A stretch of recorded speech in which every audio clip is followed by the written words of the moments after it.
Welcome into a live edition of the KC Laboratory presented by Emprise Bank, member FDIC, our tremendous partners in Possible here at KC Sports Network. I'm here with my tremendous partner, Matthew Lane.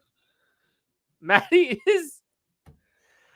is that a Minecraft shirt?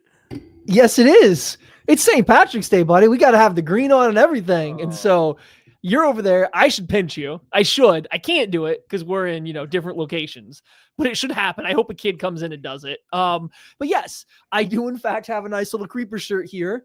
And it makes my son very, very happy when I wear this shirt. So there you go. There you go.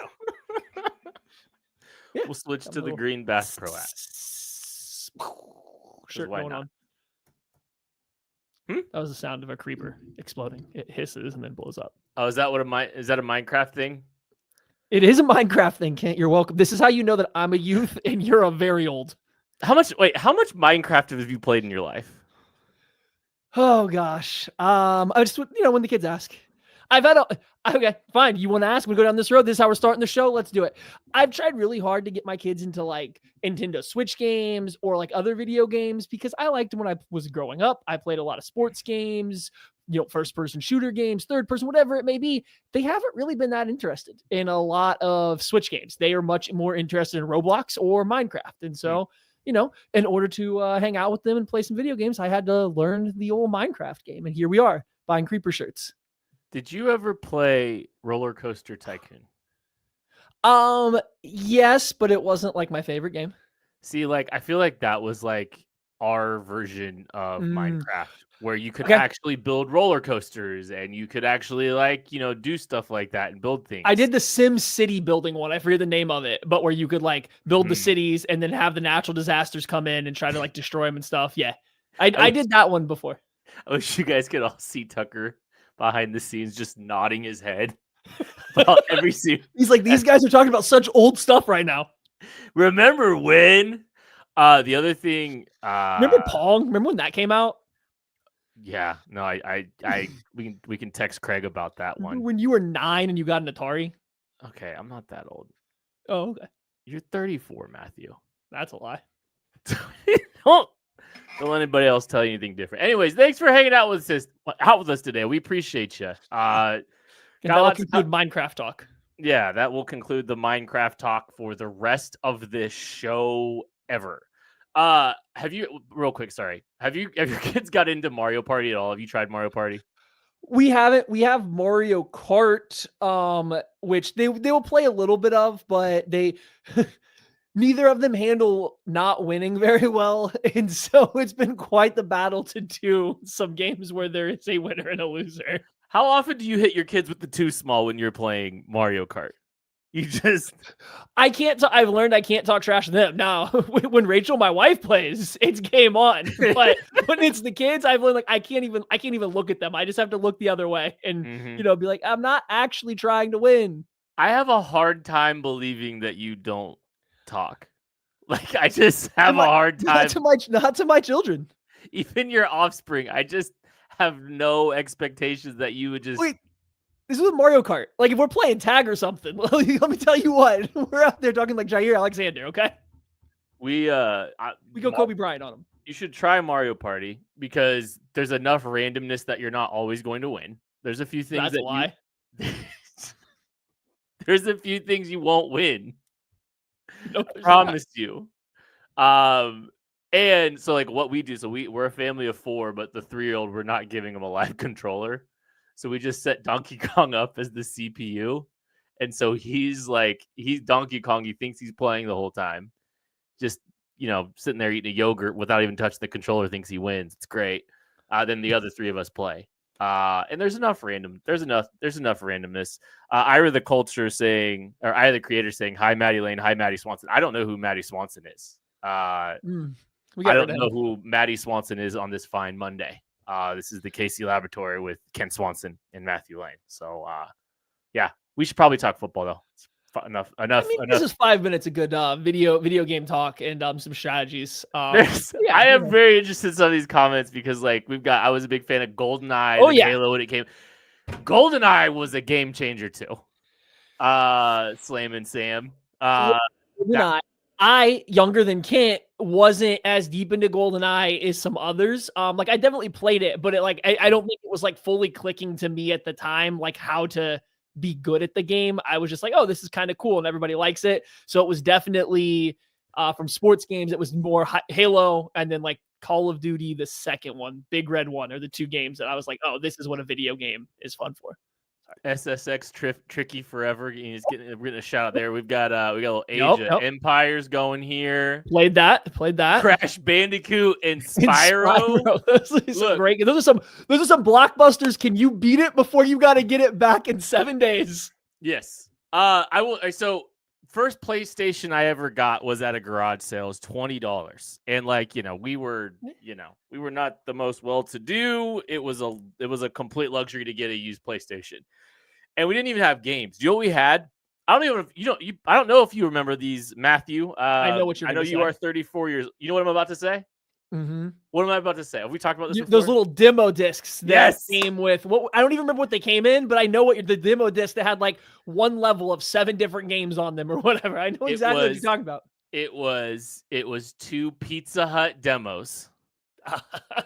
And it was 8, 9 games. So you had Pa Rappa the Rappa. You had Cool Borders 2.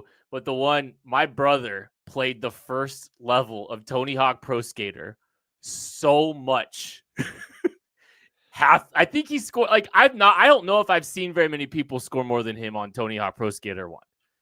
Because the first level, because the warehouse, right? You do the specialty trick over the half pipe, and then you just grind around basically the entirety of the course, and then you do the other specialty move onto the pipe, and then it's chill. I saw the face. But yeah, NFL Street getting some love here. Oh my God, NFL Street. That's the big one. I played that game a lot. I think my final time, that's the first game I played really hard online. We went deep into online. We ended up with a 80 something and 3 record by the time I stopped. I was pretty good at some NFL Street. I wish they would bring that back. Backyard sports are coming back. Let's also bring back NFL Street. The one game I remember the most of those demos, and we can talk football after this, but people are here. Siphon Filter, they had the first level on one of those demo discs. So the very first one had the first level, and I just remember I'm like, why? This is so sneaky. This is so hard. Because at the time I don't know, 7 years old, 8 years. I don't remember when it came out, but I'm young. And I'm like, I don't understand how this game's supposed to work, but I have one level of it here. All right, hold on. I gotta look real quick. I keep saying, hey, we're gonna start eventually. This is okay. This is okay.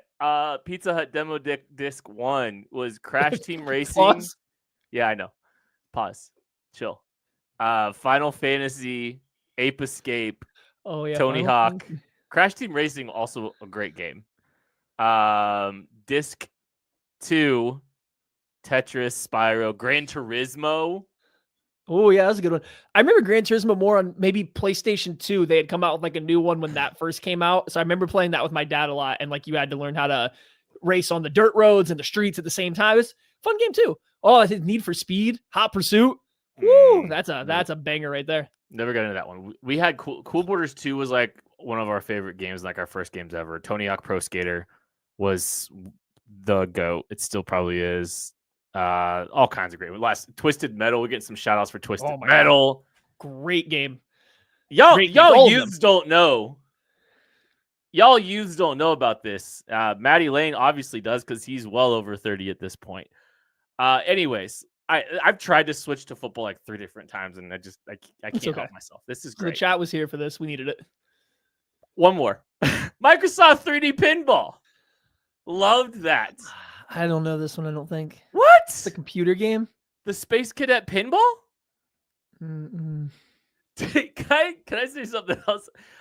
Sure. I learned how to play Minesweeper a year ago. Ooh. I did not know how to play, but I would just play. You know what I'm saying? You would just I had no idea. Did you never win until a year ago? Yes. Oh my gosh. Go to break. Is it too early for a break? There's a 20-minute break, or there's a 20-year gap between when I played. I did not know how to play. I finally figured it out a year ago. I was like, oh, Yeah, Fine, there's a I mean, method to it. There's a method to the madness. very good solitaire player, if I do say so myself. Maybe we should take a break. Anyways, football now. So the Chiefs round out their roster as Kit rounds out his Minesweeper gameplay. Yes, the Chiefs made some minor moves to kind of help, smooth some of the edges of this roster, add some depth, add some 53-man quality players back into the mix. Juju Smith-Schuster, Kareem Hunt, Gardner Minshew, the new backup quarterback for Patrick Mahomes, and another fresh face, Jerry Tillery, defensive tackle out of Notre Dame. Maddie, were you on any of the breaking newses for those? Yeah, I was. I think I did all of them. Maybe? At points, at pieces, and times hopping in. Very possibly. I can't remember which ones I did, but yeah, Chiefs add 4 53-man rosterable players back into the mix here in Kansas City, adding some depth, adding some trust for Patrick Mahomes in the passing game, giving him a new backup. Of those 4, what one's your favorite move?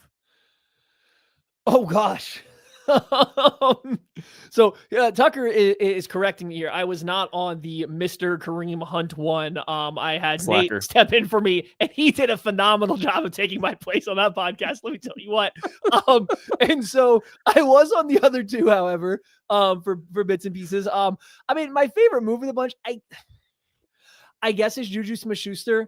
I think. I don't know. Jerry Tillery, I want to be more excited about than I am. I really do. But I think some of his play with the Chargers and then with the Raiders is really stuck in my mind. And while I know that he can come in and eat snaps at a position the Chiefs were very light on, and he gives them a guy that is able to functionally go out there, eat snaps, and play the game, just some of those poor plays early in his career stick with me. And maybe it's because I had expectations of him entering the league that he hasn't lived up to, that makes me think even lesser of what he has become. I'm talking myself into it. It's Tillery because of all those reasons, like because he can't functionally play. They need a defensive tackle, but none of those moves moved me a ton. I think they are just, adding depth, adding competition, adding competency to the remainder of the roster. And none of these are really affecting the caps, the cap all that much, right? By all indications, I don't think really any of these are significantly affecting any cap space. These are more league minimum type moves that this team's made. Also adding Bailey Zappi into the mix too. I'm excited. I'm excited for the Gardner Minshew experience. I love the vibes of having Gardner Minshew be the backup here. He's just he's a fun vibe. So just purely on vibes, I'm really excited that Gardner Minshew's back. Fascinated to see what it looks like for Kareem Hunt this year. They signed a running back before they signed Kareem, which I thought was at least a little bit interesting, right? They went and made sure that they secured Elijah Mitchell before they got Kareem Hunt. Kind of a deep rock, Mr. Kareem Hunt. There's 4 players that were on the 53-man roster, either for the Chiefs or somebody else. I guess the IR for Elijah Mitchell, but you get the point. It's kind of a weird room now. You look at it on its face and you wonder, hey, the Chiefs gonna draft one, or how early are they gonna draft one? I would assume Carson Steele's on on the way out if they do draft draft a running back. But I don't know. You think Carson Steele? I wouldn't think so, because I think he's still the fullback, so to speak. I would say. I mean, I don't think Mr. Hunt's contract is going to leave him safe on the roster no matter what, and I don't think that Elijah Mitchell's contract makes him safe on the roster no matter what. So if the opportunity presents itself that they draft a running back, especially earlier in the draft rather than later, but somebody that they think that day one they can hand the reins to, I don't know if Steele's necessarily the first guy off the chopping block, and I don't think either of the running backs they sign should deter anything they were planning on doing at the running back position in this draft. So I don't know. I think Carson Steele's in a weird spot because he's clearly the 4th running back or halfback, but he's the only fullback. And while maybe he's not a true fullback, he's still the only guy they line up in that role, and they still try to use that role some. So it's a weird spot. I just wonder if this is when we see the shift, just because he's not. I mean, he's a fine fullback, but it's not like he's a great fullback. And then how do you make that all work? Are we really maybe it's just simply fullback. Yeah, maybe Or do they just like the tight end? Do they move one of these tight ends to fullback? I don't know. Bob Tanyan's out there, man.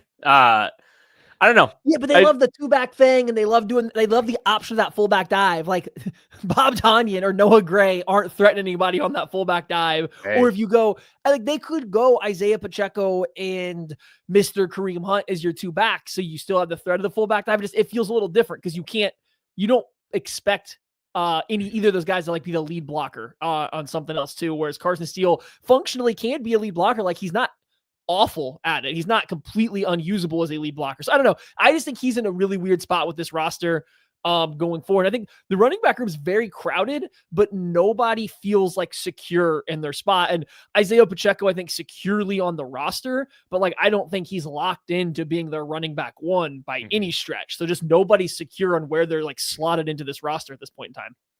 I got a big overarching question, and I got another small question for you. We're going to ask that right after this. Shop Chiefs tickets and more with no fees. Plus, save big with code KCSN at ticketsforless.com, the official ticket provider of KC Sports Network.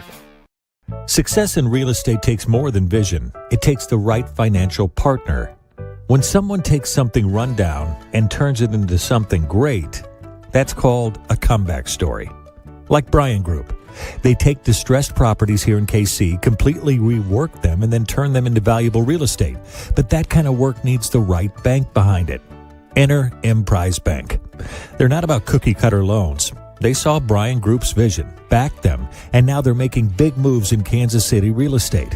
Talk about your partner in possible. Emprise doesn't do one-size-fits-all financing. They invest in potential and back growth. Visit emprisebank.com/KC to learn more. Emprise Bank, member FDIC, equal housing lender. I had a question about rounding out the roster, but something tells me that I think Maddie is going to give me an opportunity to transition into one of my other questions that I had. So I'll just skip that first one. I'm going to ask this one straight off the top to you, Matthew. Is this roster that the Kansas City Chiefs currently have better than what they had last year? What time last year? This time last year. Tucker, you should see Tucker's face. He's sitting here going, okay, no. Here's the reason I asked that, right? There's a difference between, and I'm not even like talking necessarily about like the Rashee Rice injury or anything, but there's a difference between this roster going into the Super Bowl in which we're considering Joe Thuney the left tackle and Mike Caliendo the left guard versus week one even where it's Wanye Morris or Kingsley Suamatea as the left tackle and then Joe Thuney is left guard. Like there's just a difference there, right? So if I'm saying week one when Rashee Rice was healthy, and this is even without Hollywood Brown, boy, I think it's worse. I think you got worse overall in the secondary, losing Justin Reed, even though you get better at corner with Christian Fulton coming in. It's a small drop, but we don't know how Hicks is going to look with more snaps. We don't know what impact not having Justin Reed is going to do to Brian Cook at this point in time with those two guys having to fill in a bunch of roles. I think Fulton will provide an improvement on whoever cornerback 3 was at various times last year, but it's not a guarantee to hit the ground running. The defensive line is clearly a step back from what it was at that point in time last year without Charles Omenihu or Tershawn Wharton or currently Mike Pennell. So like defensively, I think it's hard to say they've gotten better.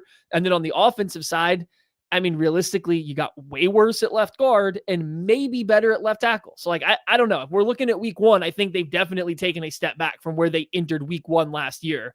Now the Super Bowl makes it a little dicey because guys shuffled around. Sure. Do you think they're a draft away from being better than last year?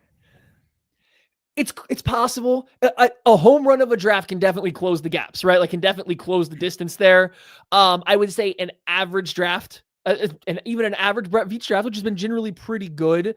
I think you would still need significant steps forward from Kingsley at left guard. You would probably need Jalen Moore to play at least as good as he did with the 49ers, but in a new system.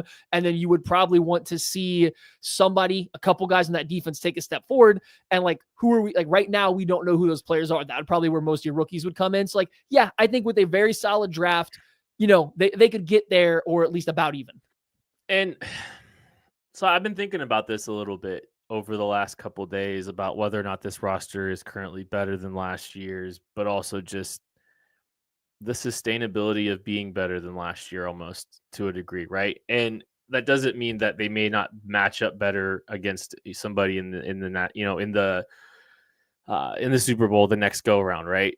Because like that was a matchup nightmare for the Chiefs, and they had no ability to handle it whatsoever. This team also won 15 games last year, so even if this team is not quote unquote better last year from a roster construction perspective, we're talking about a 15-1 football team. And I know that's like a weird thing to kind of properly frame, but I do tend to agree. Like I don't think this roster is better yet. I think the bar is still very high to clear because this team again went to their third straight Super Bowl and won 15 games.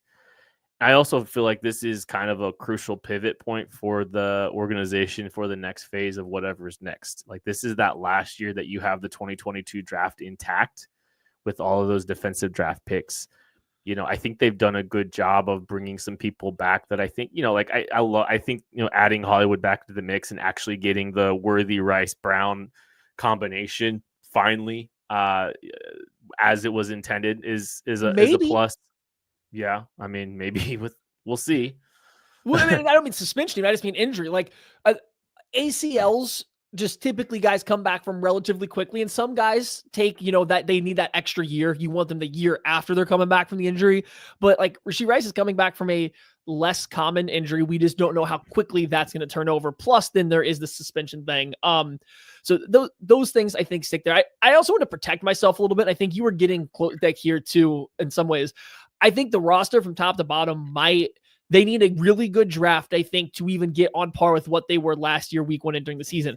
However, the areas that they have a chance to be better in are the ones that probably make this team more dangerous in terms of winning the Super Bowl. Mm-hmm. And what I mean by that is, I think we've seen it. Patrick Mahomes plays a little bit better when his tackle play is good, not his interior offensive line. He's the type of quarterback that, for better or worse, I'm not saying this is bad, good, whatever, he seems to handle interior pressure better than he handles pressure off of the sides, like off from his offensive tackles, especially when those offensive tackles are giving the pressures up through their chest or through the B gap and not just deep around the edge. Like he just seems to be more comfortable with good tackle play and making interior guys miss. And then if you give him a stable of healthy-ish available wide receivers for the entire year that includes Rashee Rice, Xavier Worthy, and Hollywood Brown, there is a chance that the offense from that standpoint just takes such a significant step forward from what it was last year that it can cover for maybe what is a lack of overall talent 1 to 53 on the roster, specifically the defensive side. So like there's a chance that the team can be a more dangerous team despite maybe taking a step back talent wise, because the pieces that they've put on there might fit to their strengths, aka number 15, a little bit better than what they did last year.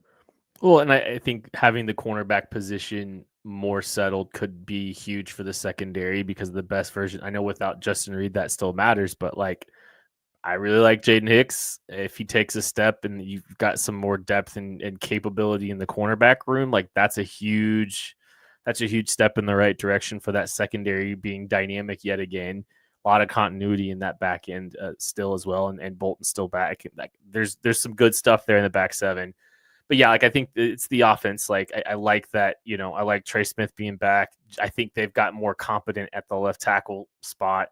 I think Kingsley Suamataia can be a good guard in the National Football League, and that's huge. And so like I don't know. I do think that first off, like a really high bar to clear, 15-1.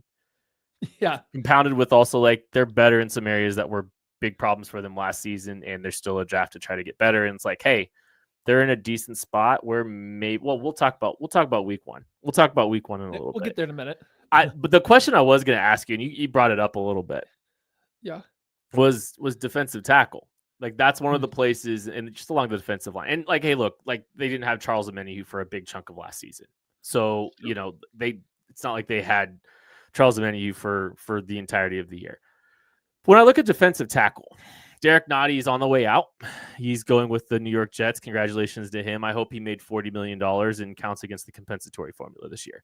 But we're sitting here, and right now it's, as far as guys that have been on 53-man rosters, it's Chris Jones, Jerry Tillery. Actually, the other one's Siaki Ika, the defensive tackle that was a top 100 pick for the Cleveland Browns in 2023.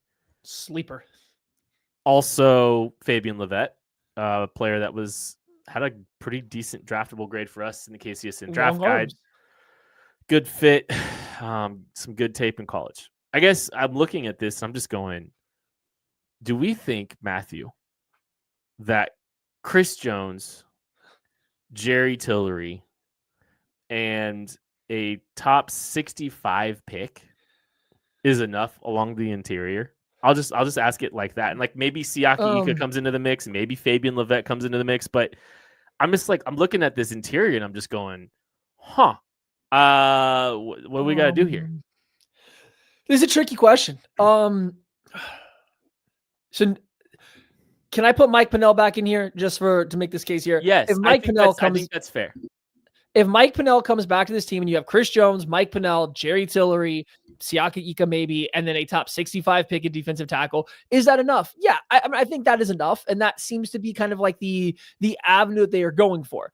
The problem is, or where my brain goes with that is, does that have to be enough? Like, is that what you should be striving for? Should you not strive for better than that for your defensive tackle spot? You look at what defensive tackles went for this year in free agency. Great nose tackles, like near elite nose tackles went for $7 to $11 million per year. That's elite guys. Very, very good ones went for $4 to $7 million.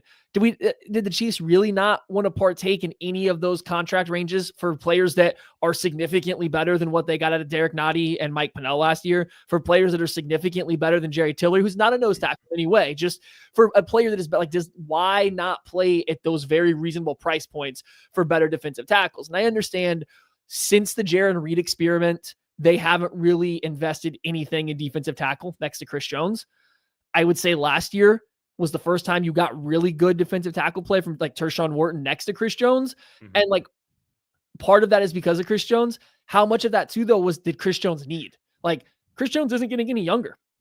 Chris Jones isn't taking over any game he chooses anymore, right? Like he kind of needs the right combination of things happen. He needs a good matchup. He needs the offensive scheme on the other side to be giving him the avenue, the runway to have this dominant game. And he still has them, but it has to be a specific type of game for Chris Jones to take over. Do you really want to center your entire defensive line around that guy as he keeps getting older, or do you want to have more pieces? So it's weird. This is kind of how they've always approached defensive tackle, so I'm not surprised. It feels like eventually you need to pivot away from Chris Jones and a bunch of like random guys that should only play 20% of your snaps, and it feels like this would have been a pretty good year to do so looking at the contracts that went out there. Yeah, and I think there's a little bit of like a roster construction question for me is just like, this is how they justify the Chris Jones contract a little bit, is like, hey, we're just going to go very cheap, for, a year or two, just trying to, and like they had the luxury of Tershawn Wharton last year. So like it worked out well for them along the interior there. But like, it just wonders if this is like a philosophy that they employ. Just Tillery's a big step back from what Wharton was last year too. Like I was going to be very like, I think that's getting undersold too. Like I think Wharton was more flashy than consistent last year, but he wasn't bad by any means. He was a very good rotational defensive tackle. I don't think that's Jerry Tillery. I don't think he's very good. He's just an acceptable rotational defensive lineman. And so like, that's even a step back there. You've already lost Nadi. And like what we're saying, they're going to probably invest like something relatively high in the draft, which is good, but I don't know. It's just a weird way to build a defensive line around an aging defensive tackle that I don't want to say has gotten worse, but has shown signs that he might start to regress back to being just good instead of elite within the next year or two. And they just really haven't put a lot around him to help like to dissuade that from happening. Kind of like the tight end position in Travis Kelce over the recent years. It's going to be interesting to see what the Chiefs do along the defensive line, just in the draft in general. I think they're going to address it significantly. I think you're going to see a top 66 pick along the defensive line somewhere. Edge. Actually, one quick question for you on edge. This group's probably not enough at edge either. I mean, that's more of a statement than a question, but like, you don't have the Omenihu upside here yet. Who knows? Maybe they bring Charles Omenihu back, but it's just running that whole group back. If you get Omenihu back into the fold, is that enough? Because like we had our gripes about the edge group last year too. Yeah, I mean, once again, I think you got to add some talent in the draft. Omenihu being missing most of last year, coming back in late and trying to find his footing before the season was over. If they were able to bring him back this next year and you have him for the full season and Karlaftis, and you still have Felix, who seems to be like on a slight upward trend, I feel like you could feel comfortable with that. Not great necessarily, but you're comfortable with that. I don't think there's anything left they can do at defensive tackle to make you feel overly comfortable. But but a defensive end, I think a Minihue coming back would get you at least to that point. And then maybe if you find a value in the draft where you want to add somebody else, you can go that route. But if they don't add Charles Minihue, then you're kind of looking at the same thing that you are with the defensive tackle spot. So yeah, it's kind of a big deal to maybe add somebody else to that defensive line room because it's light. They don't have, I like George Karlaftis. I don't think George Karlaftis is a guy that wins as quickly, but also he doesn't win like when it's like, okay, it's 3rd and 7. We need our defensive pass rusher to win on his own, not as part of a game, not because he gets matched one-on-one with the tight end. We just need him to go win on his own. I don't know if Karlaftis is that guy. And so if that's just Chris Jones and nobody else in this team, that gets a little bit dicier. At least Minihue gives you somebody that occasionally can accomplish that. Well, I do think, you're hoping for an ascent from George, because George did do some good things down the stretch and he was able to win some one-on-one matchups down the stretch in the playoffs. Like he did some good things, but yeah, you want to see it a little bit more consistent, a little bit more consistently. But I think if you told me that the Chiefs' first 2 picks in the draft were defensive line at edge and D tackle, like wouldn't be surprised and wouldn't be mad. Very good defensive line draft. So there's plenty of good players that that they can add to try to make this group better. We woke up to some just breaking news. Hold up. Oh no. You're back. Excuse me here. Do you have allergies? Hold on. Do you have allergies? Do I have allergies? Yes. That's not what's happening right now. I got allergies right now. It's terrible. No, mine aren't hitting yet. Listen, I'm allergic to a lot of stuff in the world. I have a bunch of animals and I'm allergic to just about almost every type of animal. It's crazy. It's fun. I'm allergic to a lot of different types of like just grass. I'll get either really rashy or like break out in like hives if I touch a lot of different grass when I mow. I got to be real ready with the allergy pills. Pollen, 0 effect on me. So figure that one out, how pollen out of all things is the one thing in the world I'm not allergic to. Anyhow, I wanted to talk a little bit, and there's not a great spot in the rundown, but I think this is a good enough spot as any for the general offseason plan for the Chiefs. Like, what was their plan going in? What is the goal going forward? And this is like a short-term to medium-term concept here, because long-term is always your stars. The long-term is what's happening with Mahomes, what's happening with Xavier Worthy, Rashee Rice, Trent McDuffie, which, hey, we're going to talk about that in a second. Like, that's the long-term, is what's happening with your really young players that are in building.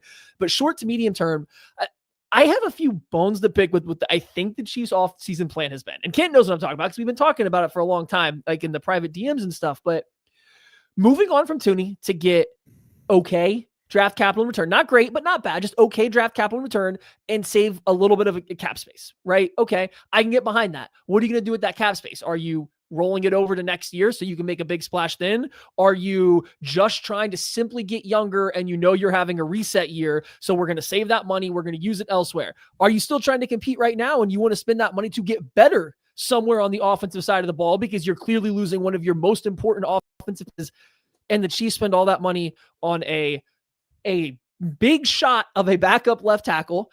And that was essentially it. That was essentially their only stride to get better on offense with the money from trading away Joe Tooney. Then you flip to the other side, and okay, they bring back guys like Bolton. They let Justin Reed go. They add Christian Fulton. So it looks like they're trying to keep as much of the core of the defense together as they can. It's just like, I'm a little confused on what their plan is between resetting and retooling and trying to win now based on what they've done. Because I don't understand jettisoning Tooney to not get better elsewhere with all of the money you saved. Do you have any explanation for this? Make me feel better, Kent. Make me understand.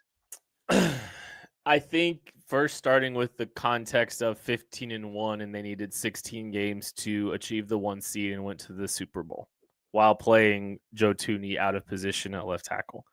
So I think there was small interjection though. How much weight did we put into having to win like 9 games by 1 score? Do we think that's a regression to a mean, or do we think that's something that they expect to happen every year? I think I get what you're saying, but I think this team is just a winning machine and they know how to win games. I have a hard time just not subscribing to that because they've done that the last 2 seasons. And I understand the regression to the mean, but that doesn't seem to apply all that much to the Chiefs. So I don't think I think sometimes we look at, you know, the lack of new into the building as this team isn't trying to get better, or this team is, you know, not prioritizing the things the way they should, or, you know, they're not taking a step. I think being able to keep a lot of this core together was a big success. I think that they have better answers in March than they ever did last year at corner, at left tackle. I think, you know, the receiver room is what they were hoping for last year and what they expected to be getting last year. And they haven't had a chance to provide the full reveal of what they thought this offense was going to look like. And yes, understood, you know, Rashee Rice, maybe he's, you know, we'll see where he's at early in the season, both with suspension and injury and all that stuff. I think, you know, I think, I don't know if they were going to be able to keep, you know, I don't know if they were going to be able to take a perceived step on this roster just through free agency anyway, because we all acknowledge this when looking at it a year, you know, looking at a few months ago, it was like big decisions coming up for this team. There's a lot of big pieces on this roster that they've kind of got to try to piece together. And so I actually think they've done a really good job navigating, you know, this offseason. And you ask, like, what are they trying to do? Are they trying to get better? Are they trying to get better in certain areas? Are they trying to keep the band together? Are they trying to win now? Are they trying to build on the fly? The answer is yes. The answer is yes. This is what they do. They don't operate in the same kind of, you know, ones and zeros type, you know, offseason where it's either or. This team rebuilds, they retool at certain positions during their course of the last few years. They've had a lot of success. They never had a chance to have a true reset. They said goodbye to Tyreek Hill, and they won back-to-back Super Bowls, and then appeared into a third. And it was just, hey, we're keeping the core together, but we're also going to draft well. And we're going to hit on some of these picks, and we're going to, you know, make some modifications. It's not going to look entirely the same it did last year. Now we're going to try to be a little bit better at left tackle and sacrifice being good at left guard and create a little bit of cap flexibility in the future, get some draft capital. Like, it's not a true, like, I don't think you can define any, like, you can't define this offseason, but like, I don't think you can completely define all of their off seasons anyway, especially since a lot of it has been built around run it back. And run it back served them well because they went to 3 state Super Bowls, right? We've talked about this over the last few years. It's like, I mean, every year we've talked about run it back, it has been a Super Bowl appearance because we did it after the first Super Bowl too. So yep. I don't know. I don't think they operate under the same rules that other people where it's just a truly defined offseason. I think they're kind of doing a little bit of everything at the same time on the fly, and that's kind of how they've operated. And they've won a lot of football games doing it. Yeah. Yeah. I didn't convince you. That's, yeah. I mean, no, I understand what you're saying. And like, I guess like in my mind, and I think I said this a little bit before we started, the Chiefs are kind of at a crossroads where they have to figure out what this team wants to be now going forward. Because we're kind of at the end of specifically on offense. They're at the end of the Kelce era where he just gets to make you right. I mean, like everything that they did, Travis Kelce could always make you right at the end of the day if the other stuff wasn't working. And they had been able to piece together good enough offensive line play around that still worked. Well, they're coming up at a point now though, where Kelce's not that guy anymore. They have to have other answers when Andy Reid's scheme isn't working. When Andy Reid's scheme is getting shut down, they got to come up with other answers, and like they got to figure out where that comes from, right? So like I already thought this is going to be a pretty pivotal offseason, and so are you going to go all in, quote unquote, on free agency to try to get better there? Or is it going to be not a reset as in we expect to be bad, but we're going to build this through the draft. We're not going to spend stuff in free agency. We're just going to rebuild this team through the draft and try to get better through the draft, which if that's the case, and I would be completely on board with that, I don't understand the left tackle situation. I don't know if I understand as much as I like Christian Fulton. I don't know if I fully understand the Christian Fulton situation as much if that was the goal. Now, like to your point, they're trying to do a little bit of both. They're trying to cover all their bases so that they can rebuild through the draft. Both of those contracts are short 2-year deals. Neither of them are crazy overpays or anything like that. They're fine in terms of their value. So like, I can understand how we got here. It's just, if I were to pick a direction that this offseason went from the Chiefs, it would be the answer you gave me. And it's a little bit of this, it's a little bit of that, it's a little bit over here, it's a little bit there. And like that in general just makes me go, would they be better just picking a direction rather than trying to do a little bit of everything? That's all. That's kind of where I come out of this. It's just it seems very jumbled. And once week 1 starts, what's going to happen? Patrick Mahomes is going to do something where he wins a game and you're like, oh, that was a good job by them because they put them in a position to win a game, which is probably also fair. I think that's the point is like we've had these questions every single offseason and they keep winning Super Bowls. They won a Super Bowl with a rookie defense. They won a Super Bowl with Donovan Smith at left tackle. They went 15-1 with last year's iteration of this team after extending Chris Jones and trying to keep the band together. Other years, they had pretty defined paths they were going down. There was clearly we're rebuilding our offensive line. There was clearly we want to pick up draft capital to get more draft picks because our defense needs a bunch of youthful talent influx. We're going to do that. Like they had other off seasons where I think there was a pretty clear and defined goal that most of the moves centered around. This offseason feels like the goal seems a little bit more mixed. I think it's slowly gotten like that during this last stretch here. As Patrick Mahomes got more expensive, I think that's what's like they've slowly had to go that route. And like I don't think they're ever going to truly say we're going full youth movement. Like, I don't think that they're at a position, especially, I don't think they want to do that during Travis Kelce's last stretch here and Chris Jones's last stretch here. I don't think they just want to do that entirely either and like sunset them. I think they want to try to push forward as much as they can, fix what ailed them last season, which was, a little bit of corner issue, a little bit of tackle issue. Like they fixed those two things and like they feel good at, like they feel better about those two positions now than they did this time. And so it's like, I think you're going to slowly see that. I don't think they want to just hard reset or, go completely, youth movement or something like that either while Patrick Mahomes is their quarterback. And I don't think they want to do that in the last year of Travis Kelce's deal. I will also say, like in the spirit of all this, right, when we're talking about it, they accumulated more draft capital last year for this year. They have an extra top 100 selection and it's a top 66 pick. Like they do have. And they've paid themselves off with a nice little extra draft pick here that they can utilize to help add some more youth in an injection. So it's like kind of saying like it's all on the fly stuff. Like they're doing what they can here. I don't know. I don't think in a vacuum or just period. I don't think there's a ton of issues I have with how this team's built this roster. I get the logic behind this year.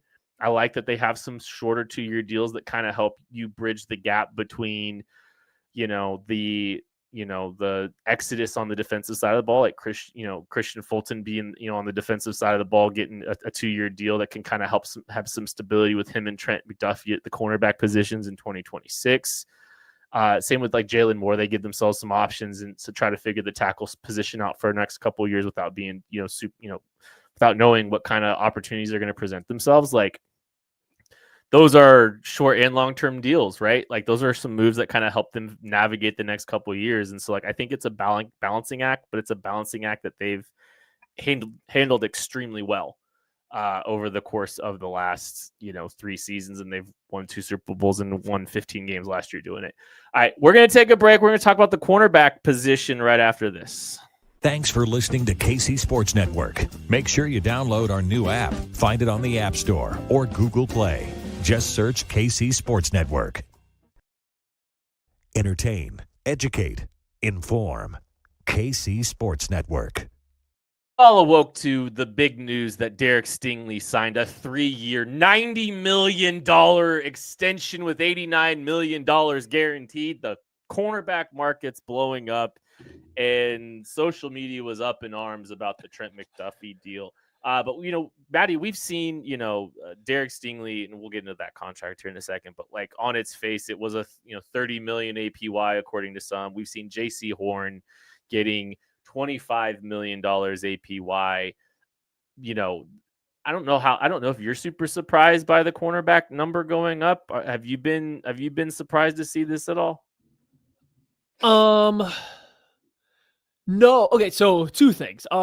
No, I'm not surprised because wide receivers are getting more and more money. And hey, guess what? Who has to stop them? Cornerbacks. And we can't spend all this time every year talking about how defenses are catching up to offenses. They're slowing them down. Passing stats are at an all-time low. And then be like, but keep paying the receivers. Don't pay some of the guys responsible for slowing them down. So no, I think the cornerback market was due to have a decent little rise and spike like we've seen. That said, if you really dive into it, I mean, I guess like I'm looking at it now. I'm looking at when these contracts were signed and the average percent, like the percentage of the cap that these contracts cover. I mean, Stingley comes in at number 1.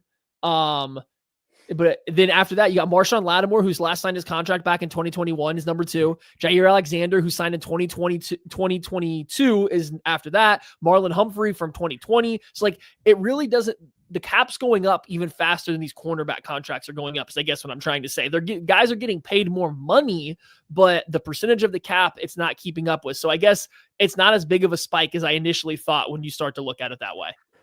So the big question that was kind of surrounding all of this is you're seeing Derek Stingley, a young cornerback who's been eligible for an extension for the last week, getting a extension here into the season. Yeah, I think was it start of new league year? I think it's the start of a new league yeyear. Maybe they were talking about it in the Discord earlier, and somebody had said that, then said, "Oh, maybe they were wrong about that." So I don't know. Tucker was giving me a face. It's been 5 weeks. So they've been eligible for 5 weeks to come to an agreement on an extension after their 3rd season. Derek Stingley's the first domino to fall in the Trent McDuffie draft. A lot of people are having the conversation about the Chiefs. Hey, the clock's ticking on the Chiefs. Pick that thing up. Let's go. You're losing money left and right every time someone else signs a deal. Maddie Lane, do you think the Chiefs should pay Trent McDuffie sooner rather than later? Big McDuffie talk. Hey, before I dive too far into the McDuffie talk, guys, we're 50 subscribers on YouTube away from hitting 30,000. So if you were listening to this and not subscribed, it takes just one click of the button. Can you please give that a little click? Help us get to 30K, please. We're just 50 away, and there's enough people out there watching that might not have done that already. We would greatly appreciate it. Or if you're listening or watching later, you can go back and do that now on YouTube. I would greatly appreciate it. Okay, back to McDuffie. Yes, they should sign him earlier. 9.9 times out of 10, it is better to extend a player earlier rather than later. Now, we can go down this rabbit hole here in a minute because I think I know part of Kent's defense is like the cash spent in an offseason and whatnot. And even specifically for the Chiefs, a team that doesn't like to spend a lot of cash per year, it's hard to extend guys earlier rather than later. It probably makes sense to let them play out more of their contract before you have to fork out the cash to them. So I get there's some rationale for teams that operate like the Chiefs do, not extending guys earlier in the contract. But guess what? If you would have signed Trent McDuffie before JC Horn signed, and there's no guarantee. We don't know how these negotiations go. I doubt Trent McDuffie was turning down the most cornerback money of all time if you offered it to him before JC Horn signed for $25 million. I just gonna throw that out there. I don't think that happened. You could have even offered him. I mean, I guess Derek Stingley barely edged out Marshawn Lattimore for the highest percentage of cap, but you could have easily made him number 2 on that list before Derek Stingley signed by getting him signed again before Stingley did. So yeah, it would have probably behooved the Chiefs long-term to get this contract signed or an extension signed with Trent McDuffie earlier rather than later. It doesn't really help you a lot to wait another year, 2 years to 5th-year option him, then franchise tag him, then keep him on the franchise tag into free agency through the meat of free agency so you don't have that cap space available, and then sign an extension in the summertime. That's not that helpful to the team. So yeah, it would have been more beneficial. And before we get too far down this rabbit hole, I want to shut this down right now. This doesn't mean that the Chiefs won't extend him. This doesn't mean that they are trading Trent McDuffie. This doesn't mean they don't like him. I'm just saying it would have been more beneficial to get it done earlier rather than later, 9.9 times out of 10. If you ask me if I think that the Kansas City Chiefs should get a deal done early with Trent McDuffie, my answer is unequivocally yes. The thing that's been a little bit, I don't know if it's annoying is the right word about this entire, like today and all this stuff. And I think it actually kind of ties back to some of what we were talking about with just the roster construction and what's the plan for the offseason and is the balancing act that this team is trying to do right now where they're, trying to keep their good players. They're trying to keep a championship roster around Patrick Mahomes. They're having to make adjustments on the fly. They're having to say goodbye to good draft, to the good draft classes and all that, right? I think that the Chiefs should get a deal done with Trent McDuffie. I think they should get Trey Smith taken care of first. I think they should work through that. And then I think they should come to an agreement with Trent McDuffie in the summer, the same way they do all these early deals that they sign or whatever, some of these big deals that they've signed historically over the course of their existence. Creed Humphrey got a deal in July, early, after 3 years, when I think some of the budget stuff might have reset too. they're working and operating within their offseason budget now. I think there's, they had some cash clearly at their disposal in the summer, and they were able to give Creed Humphrey a large extension. I think the Chiefs should do the same with Trent McDuffie this summer. What's happened has happened with Derek Stingley, but I would pay him early. By the way, if you look at Derek Stingley's contract, essentially, as it sits, it's a 5-year, $113 million deal with an APY of $22.6 million. So I don't understand the 330 or whatever, but it's an extension. That's the way, it's a 5-year deal at 22.6 APY with $90 million in new money. I would pay him early and pay him on that deal now, easily. We're just slightly better than that. JC Horn got a true 25 APY because he was a free agent, I think, or heading into it. Well, I think JC Horn is on his 5th year now. Yes, you're right, but that's why he gets it. That's why he gets it done a little bit early. And then Derek Stingley, 5-year, $113 million. You give Trent McDuffie 5 years, $115 million this summer. I'm signing up for that 10 times out of 10. I don't think anybody's not signing up for it. It was just a matter of, I think the point is, if you went before Stingley, and again, I want to be very, very clear, we don't know how the negotiations go whatsoever. So like maybe that wasn't an option, but if you get it in before Derek Stingley, you could have saved a good chunk. I mean, you could have saved probably a pretty good chunk of money, especially if you had it in before JC Horn, who I feel like JC Horn's contract signing and how much it was. And again, it's percentage of the cap. If you wanted to lean on that, is just barely top 10. It's like 8th of all cornerbacks. So it's not way overshot, but the numbers, just the overall numbers are good. If you got Trent McDuffie done before both of those guys, though, you are saving a fair bit of money. I mean, every single year, you're probably looking at somewhere between $4 and $6 million per year over like the life of that contract that you're saving per year if you got it done first. Now, maybe Trent McDuffie's agent said no, thank you, and they just had no interest in getting it done early. That's possible. You mentioned Creed Humphrey. He's about the only guy they've signed early, right? I mean, Patrick Mahomes, but like Creed Humphrey's the only other guy they've signed early, right? And Mahomes. Like how many guys have they had to do that? You know what I'm saying? Right. Yeah. They don't typically just sign guys earlier on compared to some other teams who are very quick. They're not the Dallas Cowboys who run out of every possible amount of control they have and then try to make the signing. But they're also not the Philadelphia Eagles, who are very good at just saying, hey, you've shown us 2 years worth of good play or a season worth of good play. Here's your next contract, right? Like they're somewhere in the middle. It would just, I think it usually behooves them to go earlier rather than later. Now, if this gets done in the summer, I'm not upset. I would just wonder, why couldn't this have been done earlier though? What benefit did you get by waiting until the summer? You essentially just cost yourself more money to do it in the same offseason, but a couple months later. There's not a benefit to doing that other than you spent a little bit more money on there. And again, I don't care. It's not my money. It doesn't actually matter. But like, why? Why would you go that route versus the other? Creed Humphrey's a little different because centers, like, there's no competition there. It was him and Frank Ragnow. Like, those are the only centers that people care about right now.